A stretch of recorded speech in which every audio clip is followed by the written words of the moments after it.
bilan était totalement positif. Tous mes homologues ont été très chaleureux avec moi. Et je crois que je peux dire avec assurance que ce malentendu qui a tourné autour de la situation post-électorale a été évacué de la plus belle des manières. Donc je pense qu'il n'y a plus d'inquiétude ou de questionnement à avoir de ce côté-là. J'ai clarifié la situation.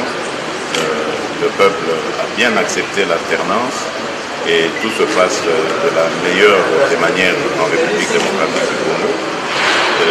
Mes interlocuteurs n'ont eu qu'à le constater et à l'apprécier. Donc tout s'est très très bien passé.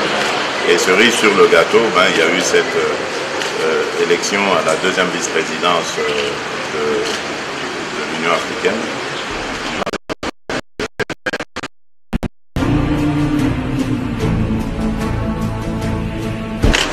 Là aussi également de très très bonnes choses, surtout en perspective. L'idée était de raffermir les liens avec nos voisins. Ça va continuer parce que j'irai voir aussi d'autres voisins et d'autres partenaires dans la région, au niveau de la SADC par exemple.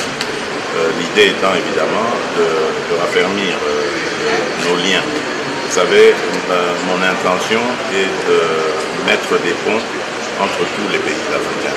Je suis panafricaniste à la base et mon idée est de faire de l'Afrique une puissance de demain.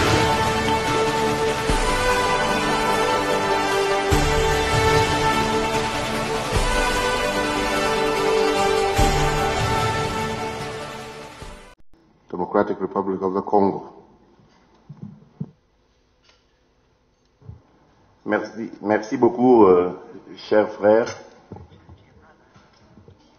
Je dois avouer que lorsque vous m'avez parlé de cette initiative il y a quelques jours à Nairobi,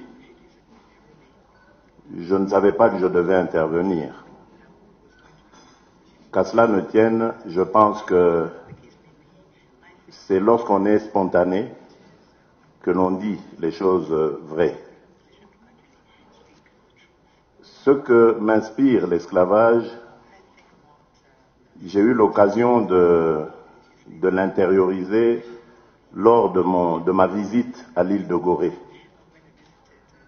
Après cette visite qui m'a énormément marqué, j'ai eu deux sentiments. Le premier, c'était un sentiment de révolte. Parce que je ne pouvais pas comprendre que des êtres humains puissent à ce point humilier et maltraiter d'autres êtres humains. Le second sentiment était celui de fierté. Fierté d'être noir, fierté d'être africain.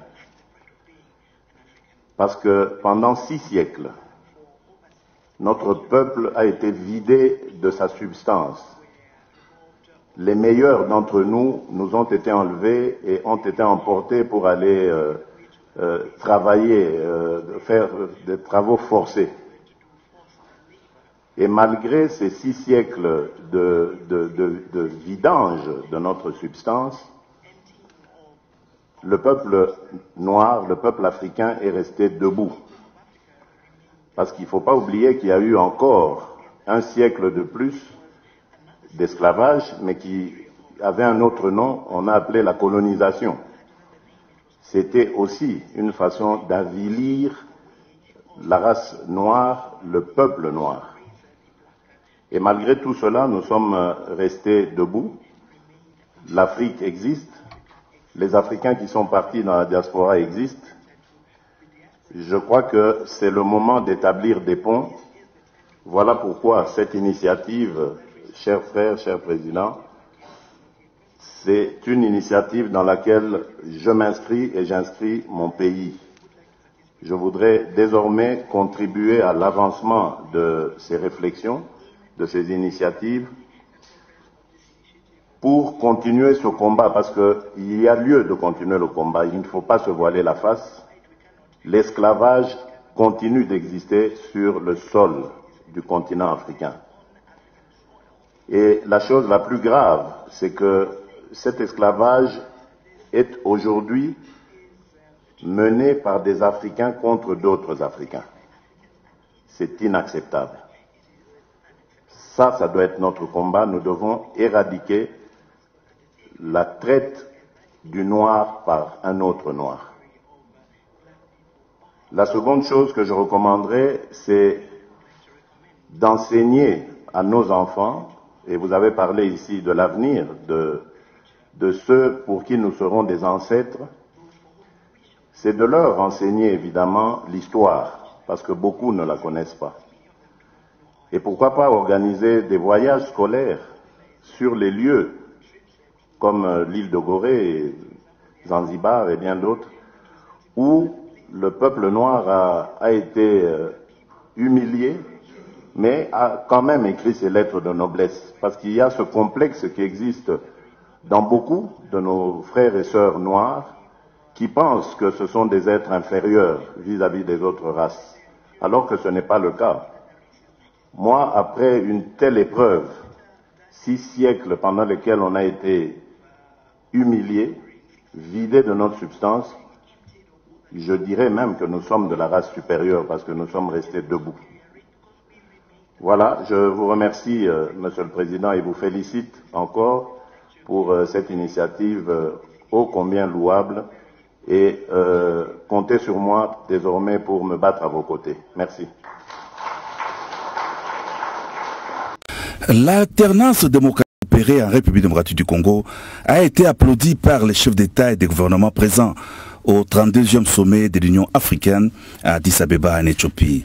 À marge de ces assises, le président de la République Félix Antoine Tshisekedi Tshilombo a été très sollicité par ses pairs, l'obligeant à réaménager son agenda de travail. Le premier dirigeant africain à l'avoir rencontré est le président de la Côte d'Ivoire, Alassane Ouattara. Félix Antoine Tshisekedi Tshilombo a reçu les encouragements de son homologue ivoirien qui a promis de lui apporter tout son soutien. Le chef de l'État congolais a indiqué qu'il venait de rencontrer un sage qu'il a inspiré dans son combat démocratique.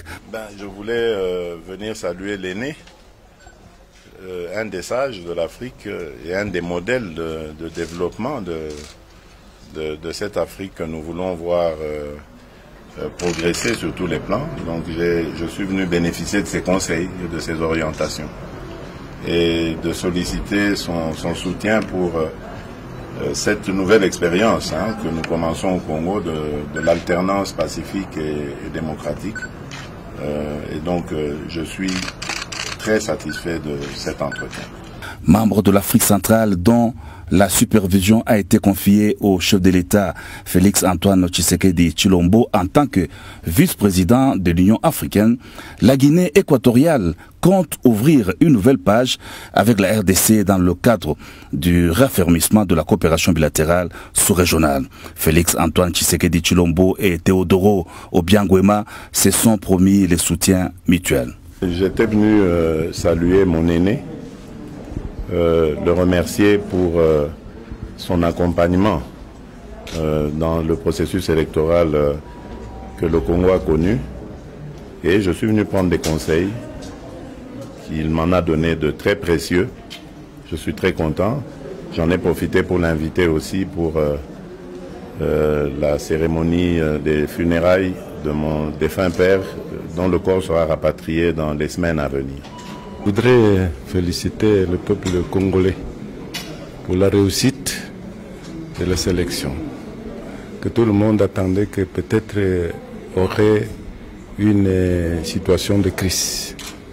Deuxièmement, féliciter à mon petit frère. C'est vrai que c'est mon fils, mais en tant que président, c'est petit frère pour la bénédiction de Dieu. Ce n'est pas, c'est la bénédiction de Dieu que le peuple il a choisi. Et surtout dans l'opinion envers quelques ennemis qui voulaient créer des situations contre lui. C'est ça qu'on a travaillé beaucoup. On a tenté de séduire tout le monde. Je suis content au moment que j'ai appris que c'est lui qui a été élu pour le peuple. Merci. C'est la raison que je crois que, en tant qu'un petit frère, je serai prêt de lui donner toute l'orientation, tout le conseil qu'il voulait pour maîtriser bien votre peuple. La République de Guinée n'est pas demeurée en reste face à la nouvelle histoire de la RDC. Son président, Alpha Condé, a tenu à rencontrer son homologue de la RDC pour les féliciter et lui témoigner de l'accompagnement de la Guinée. Premier vice-président de l'Union africaine et partenaire traditionnel de la RDC, le président sud-africain Cyril Ramaphosa a échangé avec son collègue, deuxième vice-président de l'organisation panafricaine, le président Félix Antoine Tshisekedi Tshilombo, sur des questions liées à la nouvelle impulsion à imprimer à l'Union africaine ainsi qu'à la coopération bilatérale entre la RDC et la République sud-africaine. Président sortant de l'Union africaine, désormais rapporteur de l'organisation panafricaine, le président rwandais Paul Kagame n'est pas resté insensible au retour de la RDC au bureau de l'Union africaine. Il s'est entretenu avec son homologue de la RDC au siège de l'Union africaine. Pendant près d'une heure, les deux chefs d'État ont passé en revue les questions de bon voisinage et d'une coopération franche entre la RDC et le Rwanda. Le président du Kenya, Uhuru Kenyatta, s'est dit heureux de retrouver son hôte d'Omak au sommet de l'Union africaine. Il l'a félicité pour sa brillante élection. Le chef de l'État kenyan a réitéré l'engagement de son pays à accompagner la RDC dans ses projets visant à atteindre la stabilité économique et sécuritaire. Toujours en marge du sommet des chefs d'État, Madame Michelle Bachelet, haut commissaire des Nations Unies aux droits de l'homme, s'est entretenue avec le chef de l'État.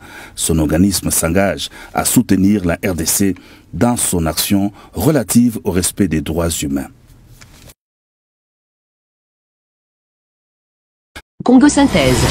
La synthèse des infos de la RDC, l'Afrique et le reste du monde. Une seule adresse. www.congosynthèse.com.